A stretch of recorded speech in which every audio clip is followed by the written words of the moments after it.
자, 칠판을 깨끗하게 지워 놓으셨네요. 아까 이제 거기서 안 끝낸 부분이 있는데 업무정지가 그래요. 네 번째가 업무정지 당하면 부동산 사장님이 그죠? 요 정지받은 기간 동안 결격제합니다. 요거 했었죠? 이렇게. 그러니까 A라는 공인중개사인 개공이 있는데 업무정지 4개월을 당했다 그러면 이 4개월 동안은 요 사장님인 개공이 결격자예요. 동그라미로 표시했습니다. 그때 그 사장님 밑에 있는 소공, 중개보조원 이런 사람들은 4개월 동안 같이 결격자가 됩니까? 이건 안 되는 거예요. 밑에 있는 사람들은 그냥 시키는 대로 일하는 사람이고 월급쟁이니까 이 사람은 불이익이 없고 사장님이 결격자가 되는 거예요. 법조문은 개공이 되는 거라고 돼 있잖아요. 자, 근데 이게 법인일 때는 다르다 이겁니다. 법인인 개업 공인중개사다 그랬을 때 4개월 업무정지 이렇게 그러면 4개월 동안 개업 공인중개사인 법인이 결격자가 되는 거예요. 이렇게 결격자 이렇게 됐는데 요때 B라고 하는 이 법인의 임원이나 사원이 있다 그러면 요 사람도 같이 4개월 동안은 어떻게 돼요? 결격자가 된다 이죠. 사실은 임원이나 사원은 개공이 아니에요. 그러니까 원래대로 하면 이건 결격자가 안 돼야 되는데 가만히 생각해 보니까 법인을 요 모양 요 꼴로 망친 요 모양 요 꼴로 망친 장본인이 누구죠? 임원이에요. 사원이에요. 여기서 얘기한 사원은 월급쟁이 직원 얘기하는 게 아니고 임원급을 얘기하는 거예요. 회사에 따라서는 한명회사나 합차회사는 그 임원급을 사원이라고 불러요. 이거 오해 없으셔야 돼. 임원급을 얘기해요. 동급이에요. 동급. 이런 사람이 망친 거니까 이 사람도 같이 불이익을 받도록 하는 것이 맞겠다 이렇게 보는 거죠. 그래서 예외라고 보는 겁니다. 원칙은 개업 공인중개사가 결격자가 되는 게 원칙이다. 그런데 여기는 임원사원은 개공도 아닌데도 불구하고 예외적으로 법에서 결격자로 삼고 있더라 이 말이죠. 자, 그런데 시험에서는 이게 나오는 게 아니고 이 임원사원이 바뀌더라 이거예요. 영업정지를 당했을 당시 요때 임원하고 그 전에 잘못을 저질렀을 당시의 임원하고 달라. 사유 발생 당시의 임원은 B, C, D. 막상 영업정지를 당했을 당시는 B, C, D가 어디 가고 갑이 있다. 그럴 수 있죠. 영업정지를 당했잖아요. 이렇게. 4개월 동안 당했다고 돼 있으니까 4개월 동안은 A라는 법인 개공이 결격자가 됩니다. 이런 뜻이에요. 4개월간. 그때 같이 누구도 그 A 법인의 임원 B도 4개월 동안 같이 결격자가 됩니다. B도, 임원 B도, 사원 B도. 이 얘기가 바로 요 얘기잖아요. 그럼 4개월 동안 같이 결격자가 돼요. 이렇게 위아래로. 그런데 그때 B는 뭐 논란의 여지가 없는데 사유가 발생할 당시에는 임원이 B, C, D였는데 처분 당했을 때는 B, C 갑이다 그러면 같이 결격자가 되는 임원은 B, C, D입니까? 아니면 B, C 갑입니까? 아니면 B, C입니까? B, C 갑이라는 사람은 없죠. 이 사람이 결격자가 되면 너무 억울하잖아요. 그러니까 이 사람은 아니잖아요. 그래서 처분 당시에 임원사원이 결격자 되는 게 아니고 언제적에 사유 발생 당시에 임원사원이 결격자가 됩니다. 그런데 그때는 지금 여러분 답변 주신 대로 BC냐 BCD냐 가지고 사례 문제 나왔을 때 정답이 갈릴 수 있어. 그때는 BCD입니다. D. D도 들어가. D. BC만 들어간 게 아니고 D는 지금 어디 가고 없죠? 어디 갔을까요? 모르죠. 어디 갔는지는. 가봐야죠. 가봐야지 알지. 가봤더니 딴 업소에서 D가 일하고 있어. 그럼 어떻게 해요? 너 안 돼. 그래서 거기서 잘라야 돼. 잘려야 돼. 가봤더니 D가 음식점을 하고 있어요. 그럼 내버려 두세요 그냥. 음식점은. 그러니까 중개업 시장에서 일 못하는 결격사유니까 이렇다면 문제는 없어. 근데 어쨌거나 중개업 시장에서는 D도 일을 못하기 때문에 B, C, D까지 나와야지 정답이에요. 그래서 사유 발생 당시에 임원이나 또는 사유 발생 당시에 임원이나 또는 사원이었던 사람이 결격자 됩니다. 요것이 이제 시험 문제 중요한 거. 하나만 더 하고 이제 정리하고 문제 풀고 다음으로 갑니다. 5번이 뭐냐면 A라는 법인은 멀쩡합니다. 파산 선고 받은 것도 아니고 뭐 등록 취소나 영업정지 당한 것도 없어요. 멀쩡한데 누가 문제가 되냐면 B라고 하는 임원이 밑에 있는 사원, 요 사람이 결격자예요. 예를 들어서 임원이 파산 선고를 받은 거예요. 파산자가 된 거예요. 그러면 결격자지. 이건 뭐 당연한 거야. 그때 법인인 개업공인회사도 같이 결격자가 되냐 이 말이에요. 원래 멀쩡했는데 임원, 사원 중에 한 명이라도 이렇게 결격자가 있으면 이 사람 때문에 법인인 개업공인회사도 결격자가 되냐고요. 아니요. 왜 안 돼요? 돼야 됩니다. 왜 그래요? 법인과 임원, 사원 가고 이거 껍데기예요. 껍데기. 법인의 그런 껍데기를 쓰고 실질적으로 이 사람들이 일을 하는 거예요. 그러니까 여기에 무슨 문제가 생기면 누구한테 불똥이 튀는 게 맞아? 법인한테.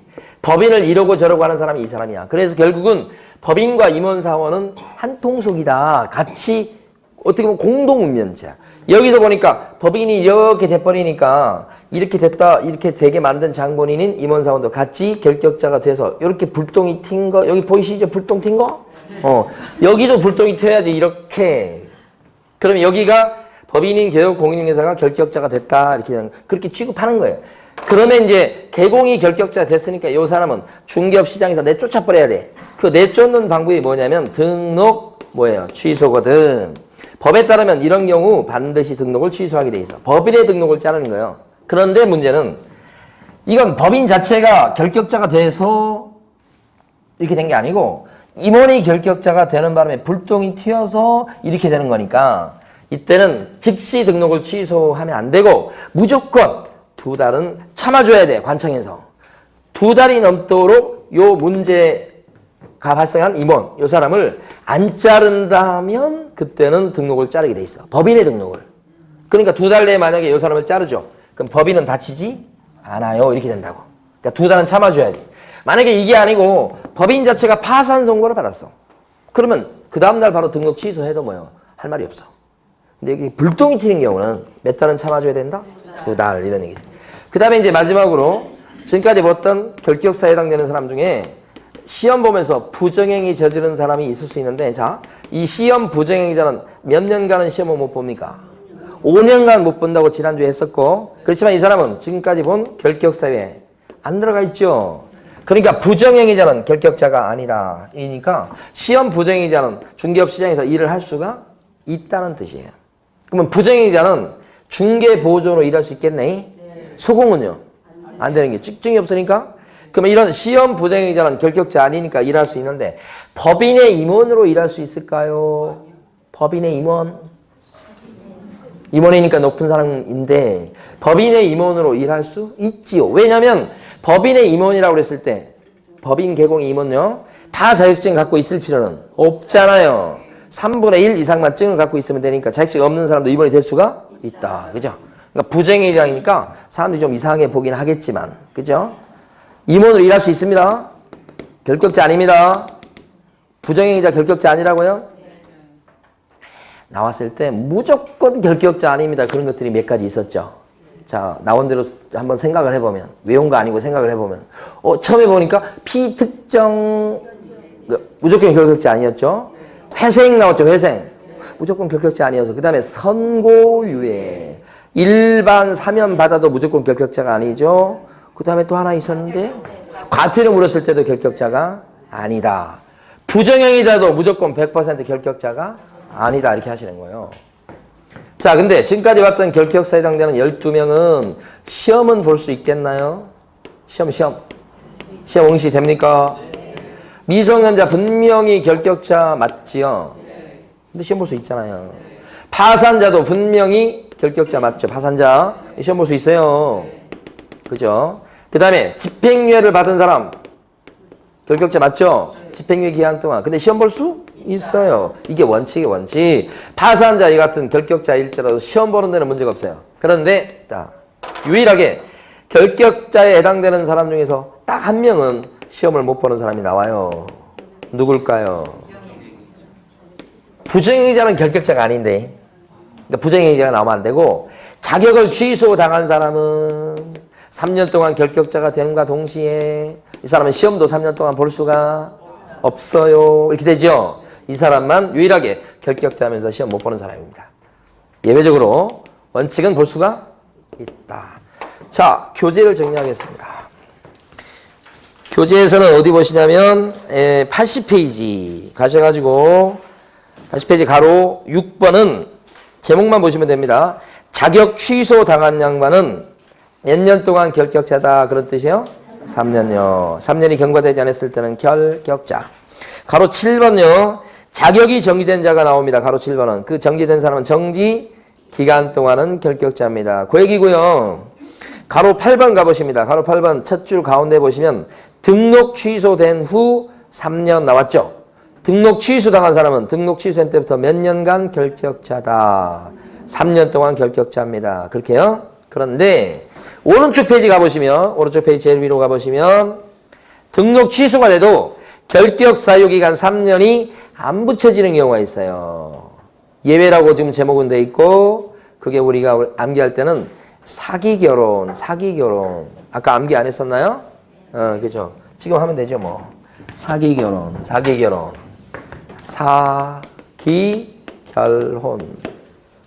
이 사기결혼 때문에 등록 취소 당했을 때는 등록 취소 되기는 하나 그것 때문에 별도로 3년의 결격 사유 기간에 붙여지지는 않는다. 요 사자가 뭐예요? 사망과 해산. 기자가 뭐예요? 기준 미달. 이렇게. 그 다음에 또 뭐가 있어요? 결격 사유. 요 세 가지. 동그라미 1번이 뭐냐면 사망 해산입니다. 2번이 뭐예요? 기준 미달. 동그라미 2번이요. 시험에 나왔었던 거. 그 다음에 동그라미 3번이 뭐예요? 결격 사유. 그죠? 이렇게.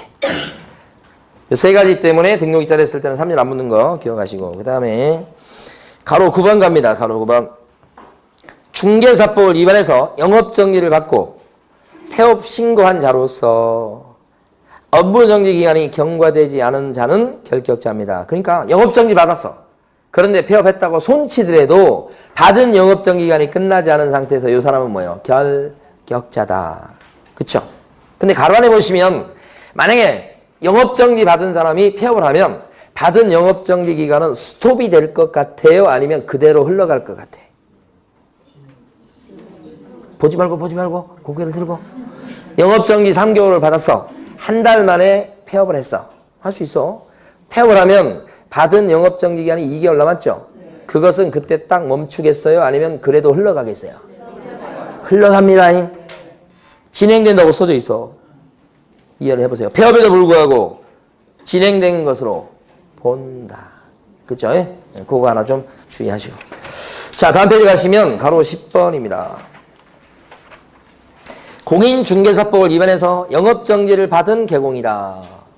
근데 그 법인의 영업정지 사유가 발생한 당시에 임원 또는 사원이었던 사람도 같이 결격자가 된다는 뜻입니다. 가로 10번 별표해 두시고. 법인이 영업정지 당하면 임원 사원도 같이 결격자가 된다. 그 임원 사원은 언제적의 임원 사원이죠? 사유 발생 당시. 처분 당시 그러면 안 되고. 자, 11번입니다. 가로 11번. 중개사법 위반으로 300만 원 이상 벌금, 중삼벌. 그죠? 중개사법 위반으로 300만 원 이상 벌금을 선고받고 이런 사람은 몇 년간 결격자? 3년 동안. 그죠? 우리 큰 놈이 중학교 가자마자 이틀 만에 사고를 쳤어요. 친구하고 이렇게 하굣길에 조금 다퉜나 봐. 그래가지고 그 친구도 뭐 친구라기보다는 이제 처음 본 애기인데 처음 본 애기하고 몸 밀치고 막 이렇게 하다가 그 상대방 학생 그 휴대폰을 갖다가 깨먹었나 봐.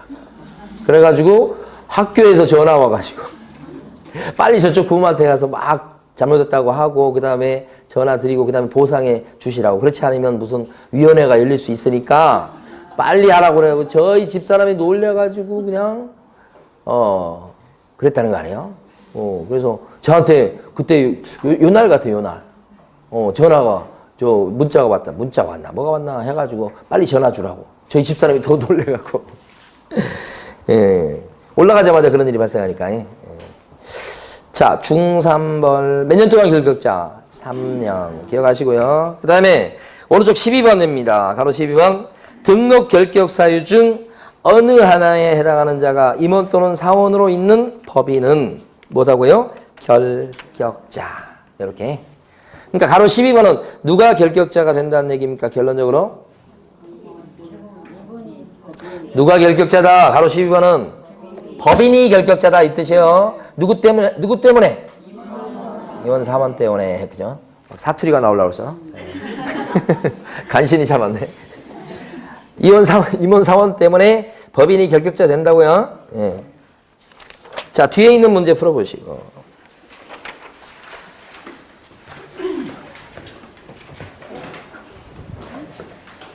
바로 뒷페이지에 있는 문제.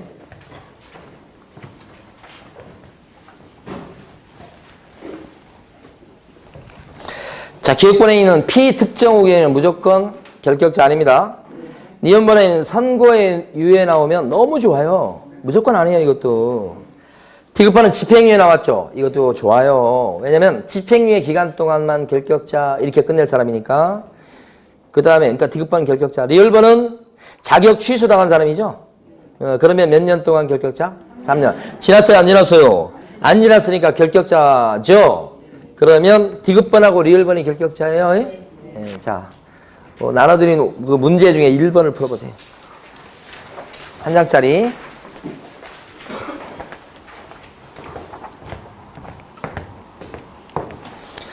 자, 1번 기억번은 방금 전에 나왔던 거 무조건 결격자가 아닌 거. 니은번은 사유가 발생하고 나서 그 다음에 영업정지를 받기 전에 그 사이에 쏙 들어온 법인의 임원이 어떤 사람 있죠? 중간에 들어왔기 때문에 사유 발생 당시에는 임원이 아니었죠. 이 사람은 결격자가 안 되고요. 이런 문제 푸실 때요. 기억번, 니은번 나오잖아요. 이렇게 하면 문제를 뭘 물어봤는가를 생각하지 마시고 결격자면 1번은 결격자 아니었죠. X. 니은번은요. 역시 결격자 아니죠. X. 이 표시를 꼭 하셔야 됩니다. 결격자 아니기 때문에 이 사람은요. 등록할 수가 있는 거. 그죠? 그렇게 문제를 푸셔야 돼. 그렇지 않고 문제에 맞춰서 답이다, 아니다 이렇게 표시를 해버리면 나중에 다시 읽을 일이 생겨요. 그래서 조심하셔야 됩니다. 디귿번. 19세에 달하지 않는 사람은 결격자 맞죠? 이렇게 표시해야 돼. 결격자 동그라미 이렇게. 자, 리을번 같은 경우는 보니까 선고유예 기간 중에 있다고 나왔으니까 이 사람은 결격자가 100% 이렇게 표시를 해두셔야 돼. 그 다음에 미음번 같은 경우는 뭐냐면 중3벌이죠. 3년 동안 결격자가 될 건데 이 사람은 1년도 안 지났죠? 현재는 뭐예요? 결격자. 이렇게 되면 결격자인 사람이 디귿번하고 리을번이 돼서 이 두 사람이 등록할 수 없는 사람이겠죠? 없는 사람. 정답은 뭐예요? 4번이 됩니다. 이렇게 고르셔야 됩니다.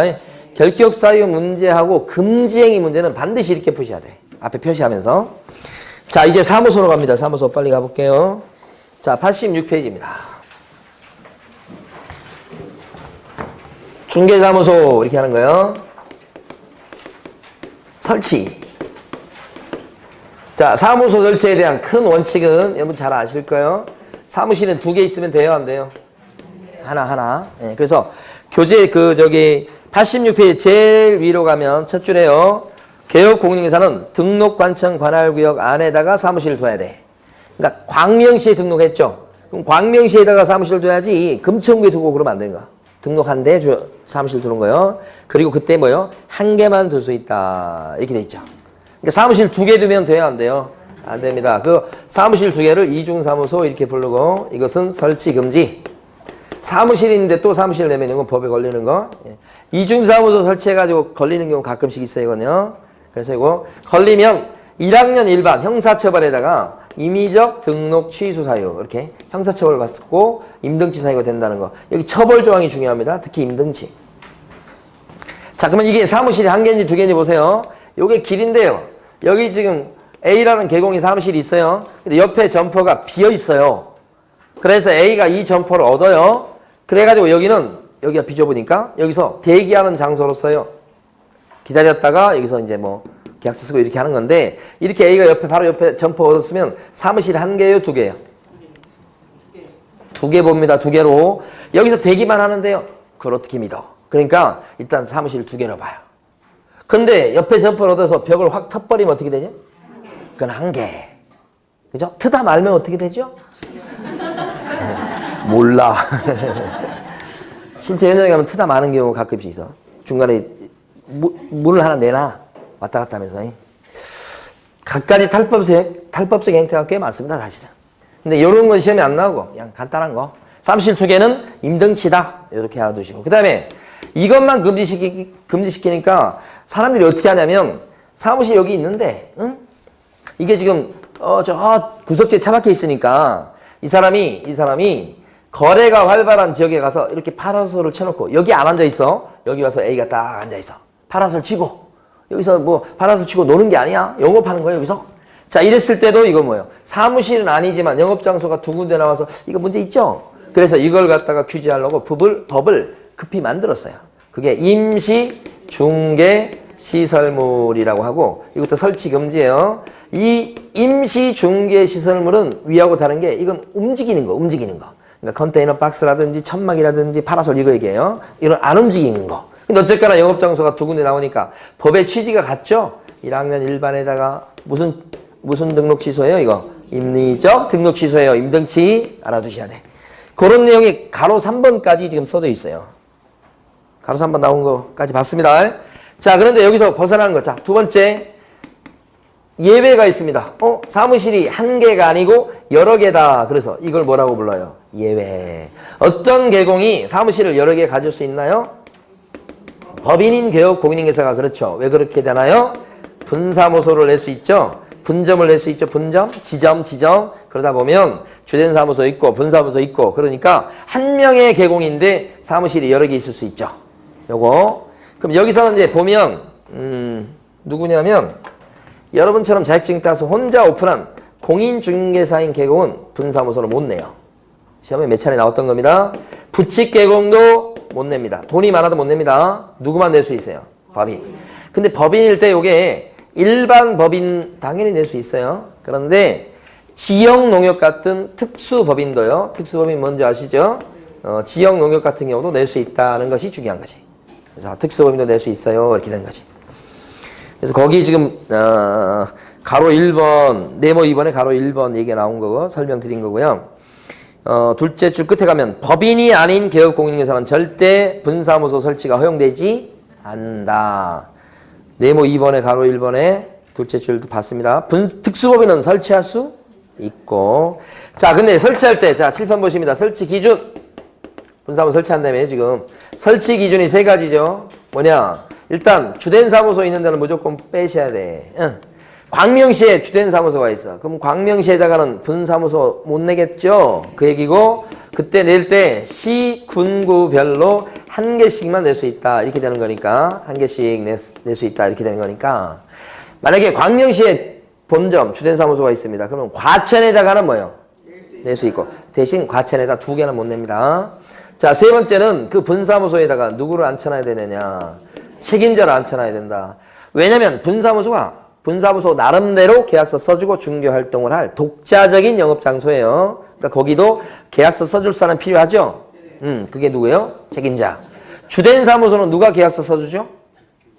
대표자. 주된 사무소를 맡아가지고 있는 사람은 대표자. 분사무소를 맡아갖고 있는 사람은 책임자. 주된 사무소를 맡아가지고 있는 대표자도 공인중개사이어야 되죠. 여기도 마찬가지. 공인중개사일 것이다. 이렇게 되는 거예요. 그런데 시험에 많이 나오는 핵심은 뭐냐면 특수법인도 분사무소를 낼 수 있다고 하는데, 특수법인도 분사무소 낼 때는 이런 설치 기준은 적용이 돼요. 다만 제일 끄트머리에 있는 요 마지막 요거 책임자가 자격증이 있어야 된다는 요것만큼은 특수법인한테는요 적용되지 않는다. 그러면 이건 무슨 얘기냐면 특수법인이 분사무소 낼 때 책임자를 앉혀놓긴 하는데 그 사람은 공인중개사일 필요까지는 없다. 이런 뜻입니다. 적용되지 않는다는 거 요거 그렇게 잘 물어봐요. 요걸. 그래서 그 지금 우리 교재 보면 가로 2번에 반가로 1번을 설명드린 거예요. 그래서 거기 보면 동그라미 1번이 자 주된 사무소는 빼고, 둘째 줄에 시군구별로 한 개를 초과할 수 없고, 동그라미 2번 기억번 분사무소에다가는 공인중개사를 갖다 책임자로 둬야 되고, 그 뒤에가 잘 나온다고요. 다만 다른 법의 규정에 따라서 중개를 할 수 있는 법인, 이거 뭐라고 이게? 특수법인은 그러하지 않다. 그러하지 않다가 무슨 말이야? 이거 나올 때마다 한번 해석을 해야 돼. 그러하지 않다가 뭐예요? 책임자를 안 둬도 된다는 게 아니고 책임자를 두긴 두는데 그 책임자가 공인중개사일 필요는 없다. 오해하시면 안 됩니다, 이거. 예. 자, 그 다음에 오른쪽 가면요. 절차가 나옵니다. 자, 지금부터 설치 절차를 보겠습니다. 시험 문제가 이 중개사무소 부분에서 특히 분사무소가 한 문제 나옵니다. 왜냐면 설치 절차가 3단계 절차입니다. 첫 번째는 설치 신고입니다. 자, 과천에다가 분사무소를 내려고 합니다. 왜냐면 주된 사무소가 광명에 있으니까. 그러면 분사무소를 갖다가 과천에 내겠다고 설치 신고를 합니다. 어디 가서 설치 신고할까요? 과천에 내니까 과천시장한테 설치 신고할 것 같은데 안 그렇습니다. 주된 사무소 소재지 관할 등록관청인 광명시장한테 설치 신고하는 겁니다. 이때 설치 신고할 때는 수수료 낼까요? 내도록 되어 있습니다. 수수료 요금은 뭘로 정합니까? 지방자치단체 조례입니다. 지자체 조례가 정하는 수수료 냅니다. 그러면 여기서 지금 과천에다 분사무소를 낸다. 그랬을 때 어느 조례가 정하는 수수료 내는 겁니까? 구체적으로는 지방자치단체 조례가 과천에 분사무소를 낸다. 주된 사무소가 광명시에 있고 그러면 어느 조례가 정하는 수수료 내는 겁니까? 광명시 조례입니까? 과천시 조례입니까? 그래요. 맞추셨어요. 광명시 조례. 왜냐면 설치 신고 자체를 주된 사무소가 있는 광명시장한테 하니까 그죠? 그 광명시에서 내라고 하는 요금을 내는 거지. 과천시 아니고 이럴 때 내는 구비서류가 뭐가 있겠는가? 구비서류. 요거 이해해버리시고 암기해버리시면 자 실사보 실책이라고 암기하셔야 돼. 분사무소 설치 신고할 때도 가만히 보면 자 실무교육 수료증과 사무소 확보 서류가 필요합니다. 등록 신청할 때 생각해보세요. 등록 신청할 때 구비서류가 뭐죠? 실사. 그러니까 똑같이 분사무소 설치가 일반 사무실 등록하고 똑같아요. 그래서 실사, 실무교육 수료증 내고 그 다음에 사무소 확보 서류 내는데 못 보던 거 나오잖아요. 보조보. 이게 뭐예요? 보증 설정 증명 서류예요. 이게 왜 필요하냐면 분사무소가 차려지고 분사무소가 하나 추가될 때마다 법인 입장에서는 사고 위험성이 올라가는 거예요. 그래서 분사무소 하나당 추가 설치할 때마다 1억 이상을 추가로 보증 설정하도록 합니다. 그런데 언제 하느냐가 중요한 거예요. 분사무소를 추가로 설치할 때마다 보증 설정을 1억 이상 추가를 하는데 언제 하냐면 분사무소 차리기 전에 합니까? 아니면 설치하고 나서 뒤에 합니까? 전에 하기 때문에 구비서류예요, 이게. 전에 분사무소 차리기 전에 1억 이상을 추가로 법인이 먼저 보증 설정을 추가시켜놔야 된다는 뜻이에요. 그 전에서 등록 신청할 때하고 다르죠. 등록 신청할 때는 보증 설정을 등록하기 전에 해요? 아니면 등록하고 나서 후에 해요? 후에 하지. 그래서 등록 신청할 때 구비서류는 이게 빠져 있었잖아. 근데 분사무소 설치 신고할 때는 구비서류 들어가니까 암기도 하시면서 얘는 분사무소 설치 신고하기 전에 미리 한다고 하셔야 돼. 그 다음에 요때 분사무소 설치 신고할 때 책임자의 자격증 사본은 제출을 합니까? 안 하죠. 왜 안 하죠, 이거? 설치 신고를 받은 광명시장이 시도지사한테 확인을 해보겠죠? 그래서 이건 안 냅니다. 이건 등록 신청할 때도 등록 신청자의 자격증 사본 안 냈었죠? 그것도 확인이 되니까. 그죠? 이거 안 냅니다. 이거 들어갑니다. 또 하나. 여기 실무교육 수료증 사본은 실무교육 받았다고 하는 건데 누구 것만 내냐? 책임자 것만 내요. 책임자 것만. 이거 중요하죠. 또 실책. 그러면 분사무소 같은 경우에 책임자가 있고 책임자는 원칙적으로 자격증 갖고 있어야 되는데 자격증이 있는데 책임자 아닌 소공도 있을 수 있나요? 있을 수 있지. 그 일이 많으면 고용해서 쓸 수 있잖아. 그 책임자가 아닌 소공 같은 경우에 실무교육을 받아야 되나요? 받아야 되죠. 왜냐면 이 실무교육이라고 하는 것은 사무실 오픈할 때도 실무교육을 받는 거지만 소공으로 취직할 때도 실무교육을 받는 거지. 그러니까 책임자가 아닌 소공도 실무교육을 받아야 일할 수 있고 취직할 수 있는 거죠. 그렇지만 분사무소 설치해서 설치 신고할 때 내는 서류에는 누구의 실무교육 수료증만 내나? 책임자 것만 내니까 책임자가 아닌 소속 공인중개사의 실무교육 수료증 사본은 구비서류에 들어갑니까? 안 들어갑니다. 이게 아직 출제가 안 된 거예요. 그래서 실사보, 실책까지 암기를 해주시고 책임자의 실무교육 수료증만 냅니다. 그렇지만 책임자만 실무교육을 받는다고 착각하시면 안 되고 책임자가 아닌 소공도 받긴 받는데 내지는 않는다 서류를 그런 거예요. 자, 여기에 설치 신고. 그러면 이제 다 설명드리고 교재 보죠. 이렇게 하면 광명시장은 어떻게 해주겠어요? 신고 필증을 내어준다. 그리고 광명시장은 어떻게 하냐면 지체 없이 통보해요. 왜냐면 지금 분사무소를 어디에 내는데요, 지금? 과천에다 내는데, 과천시장한테 설치 신고했던 거 아니죠? 광명시장한테 하니까 과천시장은 몰라요. 분사무소가 설치되는 건 몰라요. 그래서 우리 광명시장이 어떻게 해야 돼?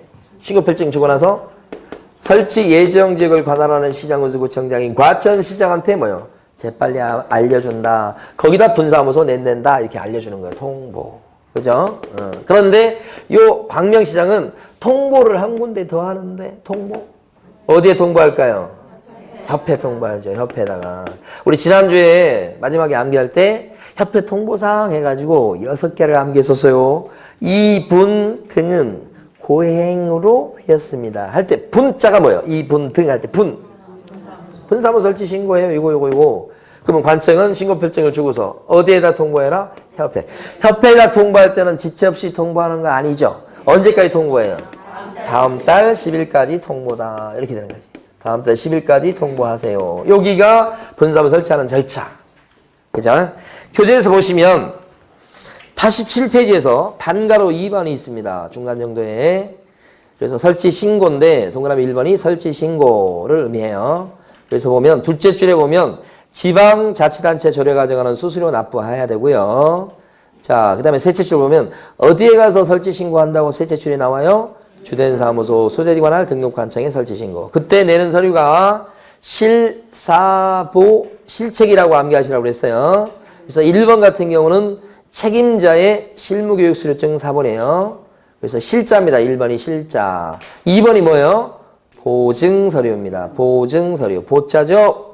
3번의 첫 줄에 보면 분사무소로 확보하였음을 증명하는 서류죠. 분사무소 할 때 사자입니다. 그래서 실사보 이렇게 됩니다. 실사보 이렇게. 세 가지. 그리고 실책. 그 다음에 이제 동그라미 2번 보면 신고 들어가면 신고필증 내어주죠? 신고필증을 내주고 그 다음에 통보하는데요. 저기 동그라미 디귿번 보세요. 등록관청은 분사무소 설치 신고필증을 갖다가 교부하고서 지체 없이 설치 예정 지역을 관할하는 시장군수구청장한테 분사무소의 그 설치 신고 사실을 통보해야 되겠다. 언제까지 통보한다고요? 지체 없이 그렇게요. 그리고 나서 다음 페이지 가시면 동그라미 리을번 등록관청은 신고필증을 주고서 한 군데 더 통보하지요. 협회죠, 협회? 협회 통보할 때는 언제까지? 다음 달 10일까지요. 이렇게 하는 거고요. 자, 넘어갑니다. 이제 91페이지 갑니다. 91페이지 보면 공동사용이라고 나옵니다. 사용. 이건 간단히 좀 보고 가겠습니다. 시험 문제가 보면 여기 요 내용 세 가지가 같이 나오는데 주로 분사무소 위주로 출제가 돼요. 자, 원칙도 있고 여기 공동사용도 있는데 이건 생각해 보세요. 하나의 사무실 공간인데 밑줄 긋지 마세요. 이거. 그리고 그냥 시험에 많이 나온 부분이 아니기 때문에 하나의 사무실 공간을 개공 A, 개공 B가 이건 나눠든 안 나눠든 같이 쓴다. 이게 공동사용이에요. 그러니까 원래는 공동사용 허용되는 거. 이때 얘기들은 이 사람들은 종류가 막 달라도 돼.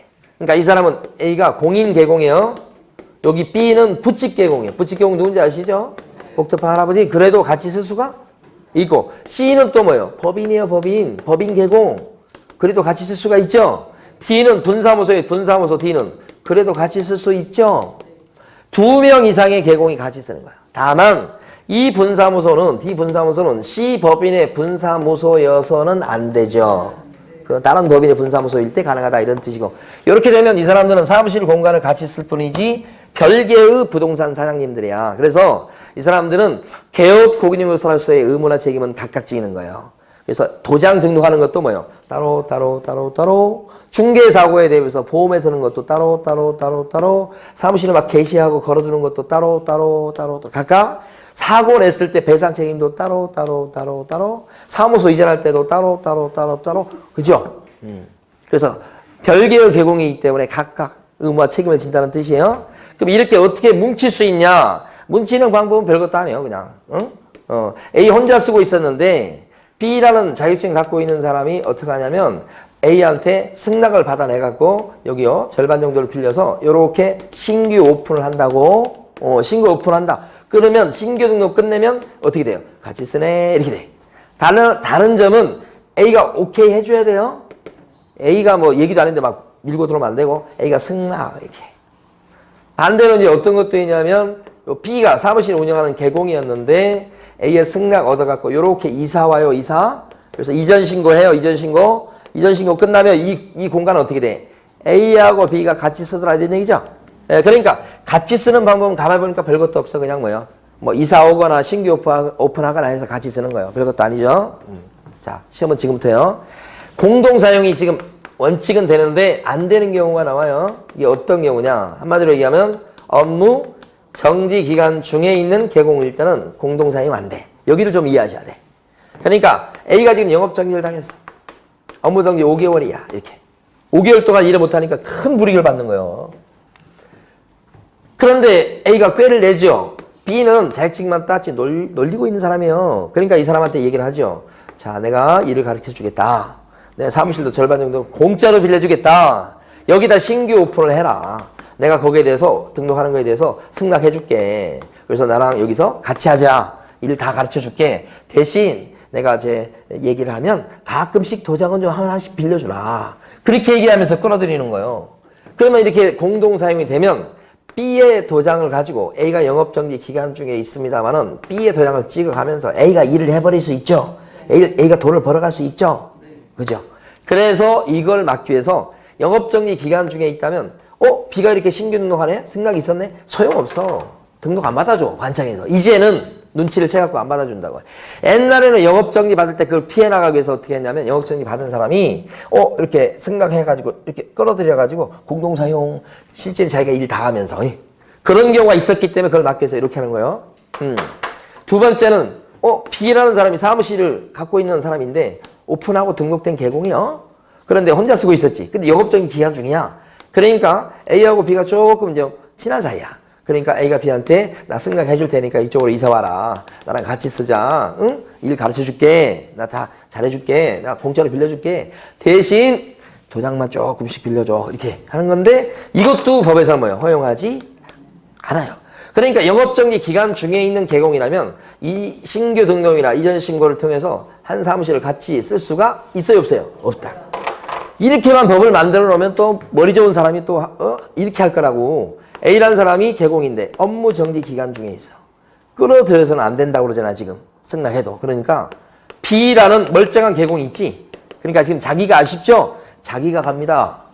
B한테 뭐라고? 승낙만 좀 해줘. 내가 갈게. 내가 가서 잘해줄게. 그래서 이쪽으로 간다는 거야, 지금. 이전 신고, 이렇게. 이거 이전 신고를 인정하면 영업정지 기간 중에 이렇게 이전해서 A가 뭐 하려는지 아시겠죠? B의 도장 내놔봐 해가지고 도장 찍으면서 A가 실제 일을 해버릴 가능성이 있죠? 안 받아줍니다. 그래서 일체 영업정지 기간 중에는 자기가 움직이든 누구를 끌어들이든 그죠? 공동 사용할 수가 없다. 요것이 이제 시험에서는 중요한 내용인데 이렇게 하다 보니까 이런 경우가 문제가 돼. A하고 B가 요렇게 사무실을 같이 쓰고 있었는데 그 중에 좀 시간이 지난 뒤에 A가 덜컥 걸렸어. A가 어떻게 해요? 업무 정지를 당한 거야. 그러면 B 같은 경우는 영업정지 기간 중이야 지금. B 같은 경우는 이게 공동사용이 안 된다고 그러면 자기가 이사를 가거나 이렇게 해야 돼.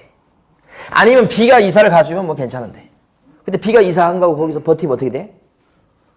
공동사용이 안 되면 자기가 딴 데로 가는 수밖에 없는 거예요. 그러면 B 입장에서 봤을 때는 뭐예요? 억울해요. 자기가 잘못한 것도 아닌데. 영업정지 기간 중에 공동사용 안 됩니다라는 요것을 관철시켜버리면 B 입장에서 억울하다고. 그래서 영업정지를 받기 전부터 같이 쓰고 있었다 그랬을 때 이 사람은요 이사 갈 필요가 없어. 그래서 이 사람 같은 경우는 여전히 일을 할 수 있도록 돼 있어요. 멀쩡하다고. 그러면 이런 상태가 되면 A가 B한테 영업정지 당했는데 B 보고 자 도장 좀 잠깐 빌려줘봐. 내가 찍고 줄게. 그렇게 할 수 있을 가능성이 있죠 이건. 근데 어쩔 수 없어 그거. 그렇다면 이것은 결국은 영업정지 기간 중인데도 공동사용이 또 예외적으로 가능한 경우가 되겠지요. 업무정지 기간 중임에도 불구하고 이거에 비해서는 이건 예외지요. 그럼 이 조문을 보는 순간에 뭐 영감이 떠오르고 뭐 그런 거 없어요? 영업정지를 당하고 나서 누구를 구할 게 아니야. 영업정지를 당할 때를 대비해서 미리 옆에 앉혀놓으라고. 그게 여기 법이 지금 가르쳐주는 거잖아요. 굉장히 중요한 겁니다. 우리가 아무리 법을 지키고 잘하고 뭐 이렇게 해서 잘한다고 해도 걸리게 돼 있어요, 여러분. 뭐가 걸려도 걸려. 법 위반으로 영업정지 당할 수 있어. 근데 혼자 하다가만 영업정지를 당했다 그러면 진짜 손가락 빨고 있어야 되는 거 아니에요 지금. 그러면 그런 일을 예상을 해서 처음부터 어떻게 친한 사람이랑 같이 옆에 있으면 좋다고. 부부지간에 있든지 아버지하고 딸이 같이 있든지 아버지하고 아들이 같이 있든지 아들하고 엄마 같이 있든지 조카하고 이모가 같이 있든지 자매지간에 같이 있든지 좋은 궁합이야 이런 게. 그랬다가 한 명이 영업정지를 당하면 어떡해. 그 도장은 못 써먹지만 살아있는 도장이 있잖아. 그 살아있는 도장 가지고 또 이제 일을 하면 되는 거야. 만약에 이런 것도 이 법의 취지를 좀 이해하신다면 그게 한 사무실 공간에서 둘이 같이 있는 것보다 돈이 좀 있다면 좀 한 100m쯤 떨어져 있어도 괜찮아. 더 좋을지도 몰라. 여기는 엄마가 저기는 아들이. 여기서 만약에 예를 들어서 영업정지를 당했어 아들이. 그럼 엄마는 지금 영업정지 아니야. 그럼 엄마는 어떻게 해? 혹시 아들이 어디 가서 일하면 주로 하면 되겠어? 엄마 사무실에 가서 누구 도장 찍어가면서 아들 손님이 왔을 때 좋지 않아. 그러니까 이 자격증이라고 하는 것은 제가 아무리 생각해도 한 집안에 최소한 2개는 있어야 돼. 제가 그걸 꼭 강조하고 싶어. 그래서 저희 집사람도 좀 공부 좀 했으면 좋겠어. 그런데 공부를 안 해. 책을 좀 보여줘봤어 이렇게. 뭐야 이거. 집어 던져버려. 자, 근데 하여간 우리 중개사 공부하시는 분들은 어쨌든 학교 다닐 때 그래도 좀 공부에 소질이 있으셨던 분들이 공부를 하는 경우가 많아. 그래도 공부에 관심이 없죠. 아무리 뭐 돈 많이 벌고 뭐 해도 공부에 관심이 없는 분들은 그거 달러가 안 그래. 대충 보면 이렇게 공부하러 오신 분들은 그래도 과거에 한 가닥씩 하시던 분들이 자격증 따볼까 이렇게 오시는 경우가 많다고. 자, 여러분들은 교재에서는 91페이지에서 밑에 보면 파란 박스가 있죠. 파란 박스를 갖다가 별표 치시고 파란 박스가 거의 지문이 나올 거니까 그걸 열심히 읽어주시면 됩니다. 자, 다음 페이지 가시면 예제 문제가 있는데 풀어보십니다. 다음 페이지 예제 문제.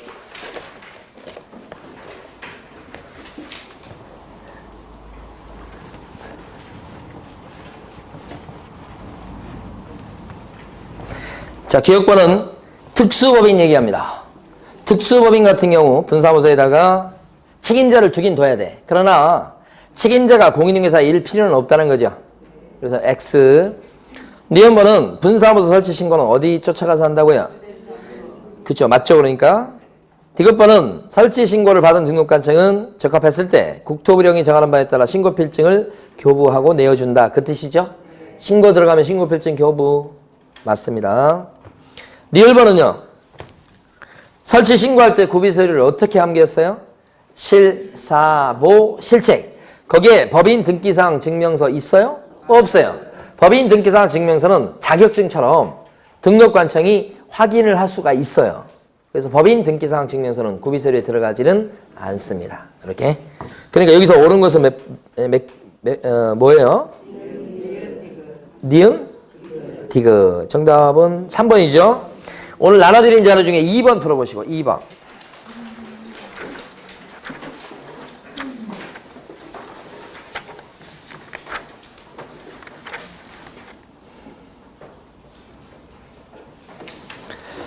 자, 이번에 1번은 설치 신고는 어디 가서 하냐면 주된 사무소 수대지 관할 등록관청에 가서 하지요. 틀렸습니다. 2번 질문은 주된 사무소 소재지를 포함한 그러면 안 되고 제외한 시군구별로 설치한다고 하셔야 되고 3번은 책임자 틀렸죠. 공인중개사를 책임자로 둘 필요가 없죠. 4번은 분사무 설치할 때 영업정지 기간 중에 있는 딴 개공의 사무실에다가 분사무소 설치해가지고 공동으로 사용하는 것은 인정될 수가 없으니까 요게 맞죠. 5번은 공인개공은 무조건 분사무소 못 냅니다. 뭐 책임자 두고 어쩌고저쩌고 소용없어요. 설치할 수 없죠. 법인만 낼 수 있어. 옳은 건 4번이죠. 자, 교재 보십니다. 이번에 93페이지. 거기 가로 1번에 보면 요 가로 1번요. 명칭 사용 의무라고 하는 겁니다. 자, 이게 뭐냐면 중개사무소 명칭을 쓰십시오. 명칭이 뭐냐? 상호입니다. 상호. 중개업소 상호를 요렇게 써라. 전부 다 이게 개역 공인중개사의 의무예요. 거기 첫 줄 보시면 첫 줄에 반가로 1번에 동그라미 1번 보시면 개공은 사무소 명칭에다가 공인중개사 사무소 그 다음에 또요 부동산 중개 이런 문자를 갖다가 어떻게 된다고요? 써야 된다. 그죠? 자, 요거 개공일 때는 사무소 명칭 쓸 때 공인중개사 사무소 이렇게 아니면 뭐요? 부동산 중개 또는이라고 돼 있으니까 또는 둘 중에 하나의 문자가 들어가게끔 쓰십시오. 방법 두 가지다 이 말이에요. 그러면 사무소 명칭 상호로 쓴 것 중에서 여러분들이 법에 위반되는지 법에 적합한지 판단해 보시는 겁니다. 예를 들어서 황소부동산이라 사무소 명칭이 이렇게 쓰면 돼요 안 돼요? 안 되죠. 부동산 다음에 뭐가 들어가 줘야 돼? 중개. 황소부동산 중개사무소 더 들어가는 건 괜찮아. 최소한 부동산 중개나 공인중개사 사무소가 들어가야 되니까.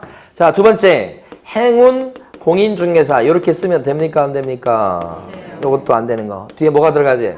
사무소. 그죠? 자, 세 번째 세계 부동산 사무소 이렇게 하면 부동산 사무실 같죠? 자, 됩니까 안 됩니까? 이것도 안 된다 하셔야 됩니다. 부동산이라는 말을 살리려면 중개가 더 들어가 주든지, 그죠? 사무실이라는 말을 살리려면 앞에 뭐가 와주든지, 공인중개사. 자, 만약에 사무소 명칭 쓸 때 공인중개사, 김연아 사무소 이렇게 하면 사무소 명칭으로서, 상호로서 됩니까 안 됩니까 이거? 됩니다. 떨어져 있지만 공인중개사 사무소라고 되어 있으니까 이름이 들어가든지 말든지 됩니다요. 만약에 JK 부동산, 그죠? 컨설팅, 그죠? 중개, 사무소, 요렇게 상호가 돼 있다 그러면 이건 법 위반입니까? 아니면 적합한 사무소 명칭입니까? 적합한 거. 들어가면 되죠? 부동산, 중개, 이렇게 되죠. 이 JK가 뭘까요? 굉장히 궁금했었어, 이게. 실제 있는 건데. 정씨하고 김씨야. 근데 정씨, 김씨 이러면 사람들이 뭐라고 생각해? 별로 그렇게 와닿지 않잖아. JK 그러면 뭐야? 와, 뭐가 있다. 자, 개나리 아파트에 살고 싶으세요? 아니면 뭐 트레지움인가 그런 아파트에 살고 싶으세요? 어느 아파트가 더 좋아 보여? 트레지움? 왜 그러죠? 몰라. 연구 대상이요. 그러니까 여러분들이 저기 나중에 영업하실 때도 있잖아요. 우리가 그렇게 느끼잖아. 광고 낼 때도 보면 외국 사람이 나와서 영어로 마지막에 싹 감아 올리면 매출이 많이 올라간다더라. 그래서 계속 그 사람들이 돈 주면서 끝에 뭐 영어로 한마디 하고 끝나잖아. 끝에 가면 그 잘 팔린대.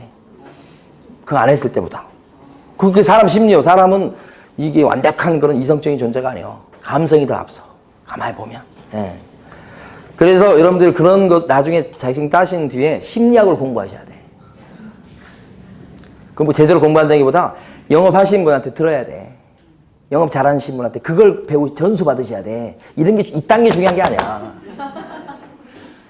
뭐 분양 사무실에서 일하시든 뭐 하시는 분들은 약간씩 그런 거 교육을 받으실 거예요. 그거 교육 받아야 된다고. 사무실에 왔어. 근데 애를 데리고 왔네. 애가 못생겼네. 어떻게 해야 돼? 귀여워. 아이고 똘똘하게 생겼네. 무조건 애를 칭찬해주고 그 다음에 이렇게 해야지 부모가 어떻게 해요? 좋아할 뿐만 아니라 긍정적으로 생각을 하게 돼요. 다 똑같아, 다. 여러분이나 저나 다 똑같아. 갔는데 애에 대해서 아무 언급이 없어. 그러면 그것 때문에 뭐 기분 나쁘고 그건 아닌데, 그죠? 받았을 때보다는 안 좋잖아. 응? 이게 중요한 거예요, 그러게. 그 영업 잘하시는 분들은 그런 걸 잘해요. 그걸 나중에 꼭 배우세요. 심리학이라고 하는 게. 그 다음에 첫인상 굉장히 중요하고, 그죠? 사람이. 예. 그러니까 이것도 영어로 이렇게 하면 상대방 입장에서 봤을 때 좀 이렇게 뭐예요? 있어 보여. 그죠? 예. 제가 고정원이 아니고, 무슨 앨리스 킴 그러면 더 있어 보일 거 아니야. 뭐 키도 커 보이고.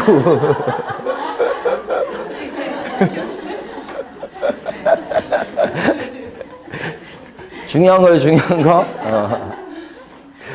제가 이제 살면서 느낀 것 중에 하나가 진짜 중요한 것 중에 하나가 외모라든지 꾸미는 것도 굉장히 중요하다고 보여요.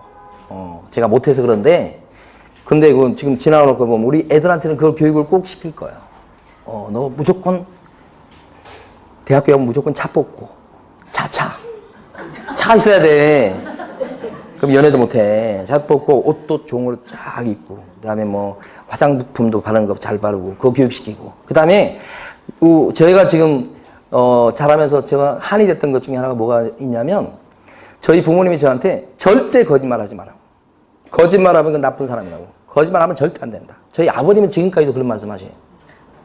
그러시면 안 돼. 거짓말할 때는 해야 되는 거예요.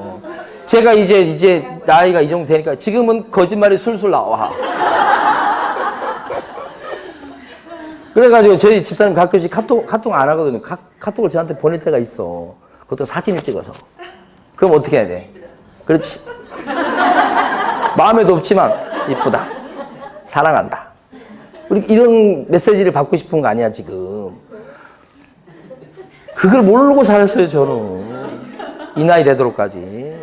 교육이 잘못된 거야. 그래서 저는 저희 애기한테 차에 타면 자꾸 그런 교육을 시켜. 너 부동산 앞으로 무조건 부동산 공부해야 된다. 부동산 잘 알아야 된다. 그런 거.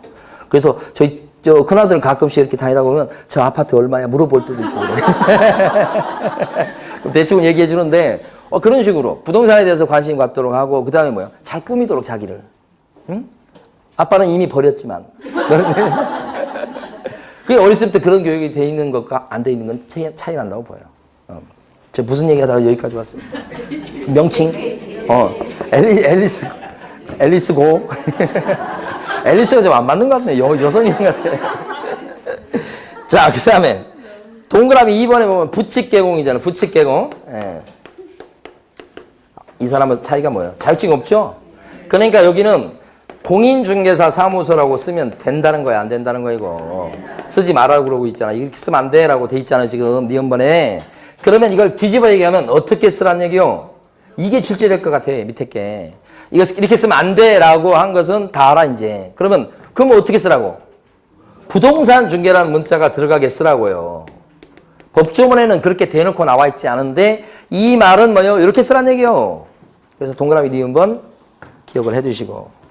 근데 만약에 명칭 사용을 이렇게 해야 되는데 잘못 썼죠? 이런 거 잘못 쓴 거예요, 지금.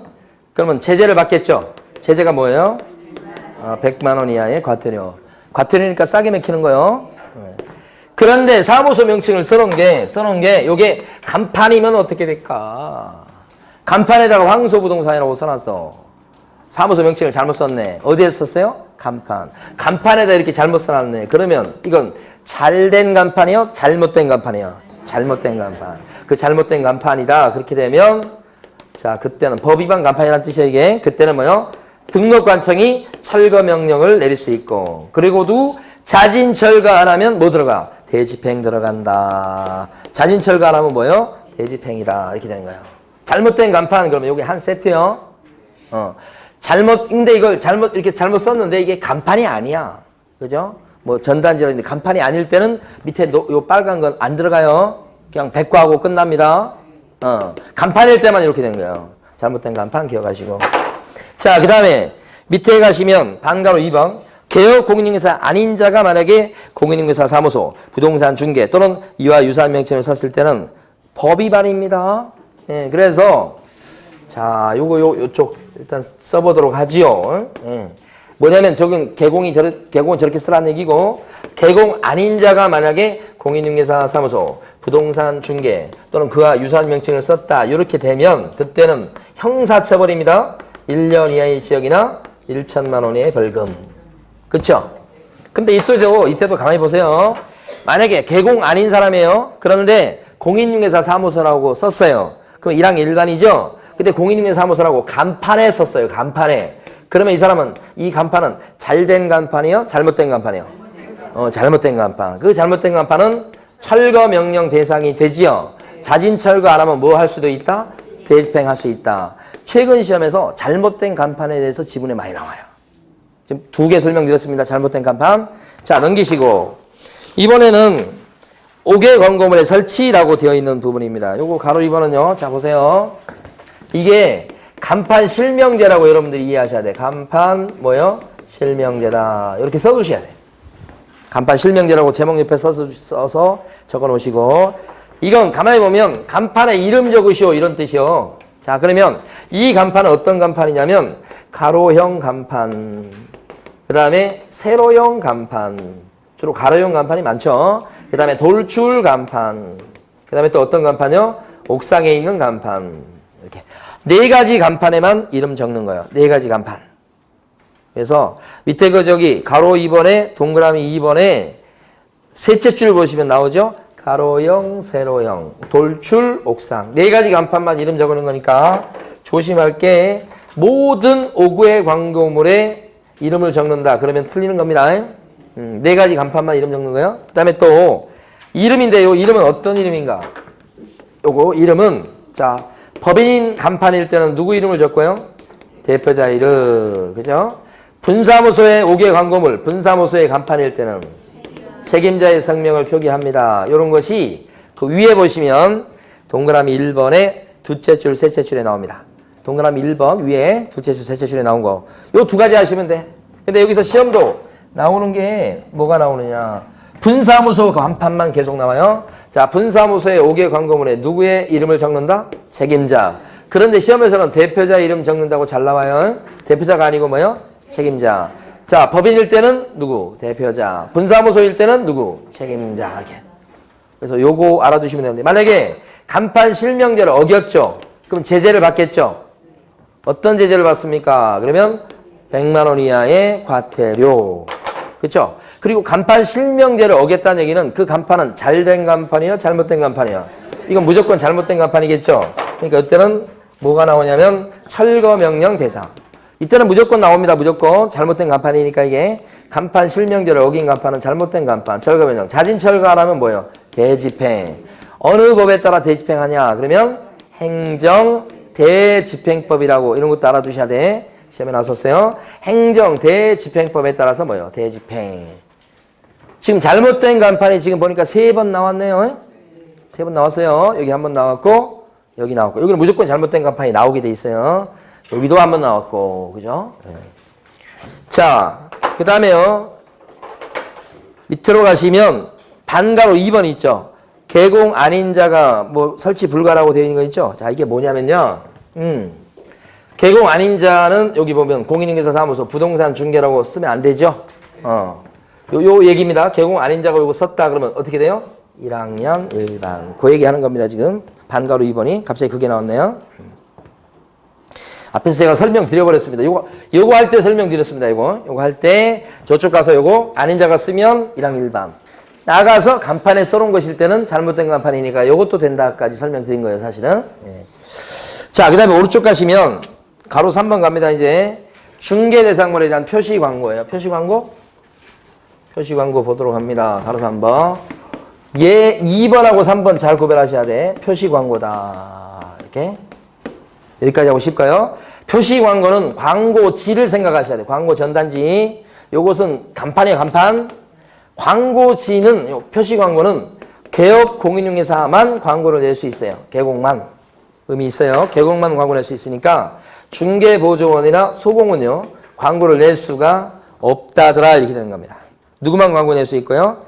개공만. 개공 낼 수 있는데 개공이 광고 낼 때요. 거기다가 반드시 광고 전단지에 집어넣게 되어 있는 게 있다. 그걸 명시사항이라고 어려운 말로 표현해요. 지금 어디에 들어가야 된다고요? 광고 전단지에. 광고 전단지에 들어갈 게 파란 박스예요. 그 파란 박스가 두 가지처럼 되어 있지만 사실은 네 가지입니다. 1번에 보시면 사무소에 뭐예요? 명칭, 그 다음에 소재지, 그 다음에 연락처, 그 다음에 2번이 뭐냐면 성명이죠. 성명. 그때 법인일 때는 대표자의 이름이죠. 자, 보세요. 그러면 이 명시할 거 암기하실 때 이렇게 암기를 해보십니다.